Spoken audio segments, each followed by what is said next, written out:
बिल्कुल सामान्य हिन वक्त असां तेलके अस्पताल जाती में मौजूद आहियूं, जिते तेलके अस्पताल जाती में गुज़िरियल केतिरनि ई महीननि खां वठी जेके दवाउनि ऐं ॿियनि सहूलियतुनि जी खोट जे ख़िलाफ़ शहरी एक्शन कमेटी ऐं मुख़्तलिफ़ तंज़ीमुनि पारां जेके अस्पताल जा मरीज़ आहिनि उन सां गॾु एहतियाती मुज़ाहिरो कयो आहे। हिकिड़ी बोतल चढ़ी आहे, ॿिए जो अधु लाहे छॾियो। मूं कहिड़ो ॾोह कयो आहे, मुंहिंजी नियाणीअ सही न आई, छाजे करे इलाजु नथा करियो। ये पोड़ो अॼु खणी आया आहियूं, 4 चक्कर आया आहियूं, दवा कोन्ही मिले। सुइयूं दवाऊं सुबुह वठी 1000 रुपये दवा वठी बाज़ार मां वठी आया, हिते लॻाइण को तयारु। जॾहिं खां मर्फ़ जे हवाले थी आहे तॾहिं खां ही सिहत जो मर्कज़ न पर बुनियादी मसइलनि जो गढ़ बणिजी चुकी आहे।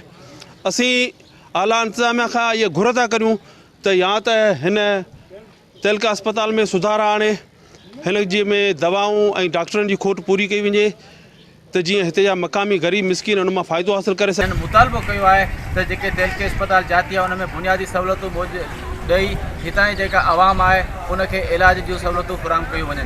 उमर ख़ासि केली, सन टीवी न्यूज़, जाती।